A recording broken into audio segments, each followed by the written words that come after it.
ఎమ్మి ఎమ్మి super omelette మీకోసం. మొన్న చెప్పాను కదా ఆమ్లెట్ రెసిపీ చూపిస్తానని, ఇవాళ మీకోసం ready. Hi friends, welcome to my channel మైజన్ వీడియోస్కి స్వాగతం.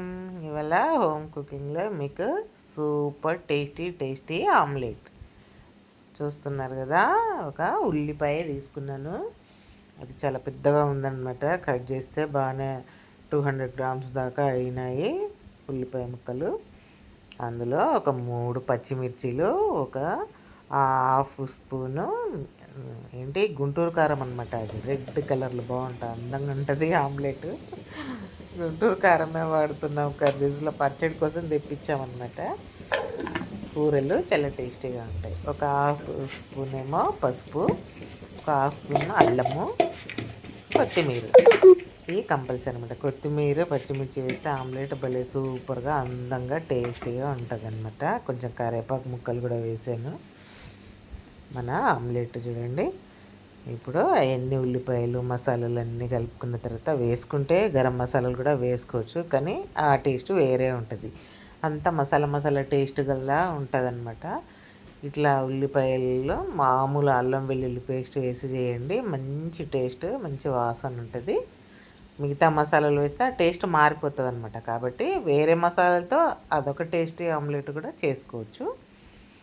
ఇప్పుడు మనము ఉల్లిపాయలన్నీ కాస్త అన్నీ కలుపుకోవాలన్నమాట.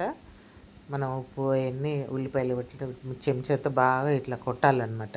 చిన్నగా స్మూత్గా ఇట్లా చేస్తే ఉల్లిపాయలన్నీ కాస్త మెత్తబడతాయి అన్నమాట. ఉప్పులో నలిగి కాస్త మెత్తబడతాయి.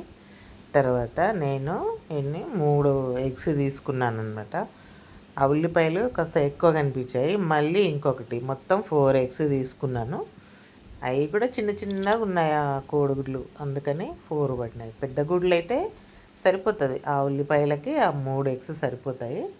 చిన్నగా ఉన్నాయి కాబట్టి ఇంకొకటి, ఎందుకంటే ఉల్లిపాయలు ఎక్కువైతే ఆమ్లెట్ అంతా విడిపోతుంది అనమాట, బైండింగ్ సరిగా ఉండదు. కాబట్టి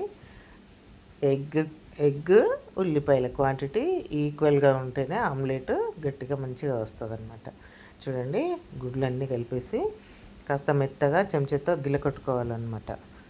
అన్నీ మొత్తం రౌండ్గా తిప్పి ఎంత గిలకొడితే అంత స్మూత్గా వస్తుంది ఆమ్లెట్. చూడండి, ఇట్లా అంతా మిక్స్ చేసుకోవాలి. మంచిగా మిక్స్ అయిన తర్వాత మనము నూనెలో వేస్తూ ఉంటే ఆమ్లెట్ సూపర్గా బైండింగ్ మంచిగా వస్తుంది అనమాట, చపాతీలాగా. కాస్త అందుకే ఉల్లిపాయలు క్వాంటిటీ చూసుకోవాలి. ఉల్లిపాయలు ఎక్కువ అనిపిస్తే ఇంకొక ఎగ్ కలుపుకోవాలన్నమాట. ఈసారి పెద్ద ఉల్లిపాయలు వచ్చాయి, అందుకే నాకు కొంత ఇబ్బంది అనిపించింది.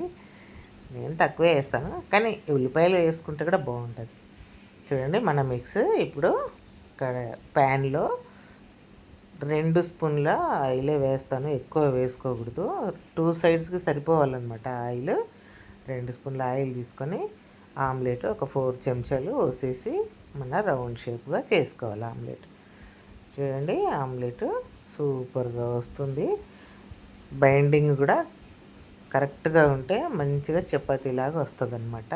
కలరింగ్ కూడా బాగుంటుంది. చూడండి, సిమ్ పైన, ఎందుకంటే తొందరగా మాడిపోతుంది అనమాట. ప్యాన్ కాబట్టి మనకు అంత ప్రాబ్లం ఉండదు. లైట్గా సిమ్ పైన నిదానంగా కాల్చాలి ఆమ్లెట్ని. చూడండి, ఆమ్లెట్ తిప్పి వేసాను, బాగా వచ్చిందిగా, సూపర్ ఫ్రై అయిందండి మన ఆమ్లెట్. చూడండి, టేస్టీ ఎమ్మి ఆమ్లెట్. పప్పుచారులోకి, పాలకూర పప్పులోకి, పచ్చట్లోకి, అన్నిట్లోకి, బెండకాయ పులుసు, వంకాయ పులుసు, సొరకాయ పులుసు, సొరకాయ పప్పుచారు, అన్నిట్లోకి, పచ్చడిలోకి, గోంగూర పచ్చడికి ఇంకా సూపర్ అనమాట. గోంగూర పచ్చడి ఆమ్లెట్ మాకు చాలా ఇష్టము, సూపర్గా వచ్చింది. చూడండి, ఎమ్మి ఆమ్లెట్ రెసిపీ మీకోసం. చూడండి ఎంత బాగుంది. మీరు కూడా ఇలాగే ట్రై చేసుకోండి. కొంచెం నిదానంగా చేసుకుంటే అన్ని వంటలు సూపర్గా వస్తాయి. Thank you friends. హాయ్.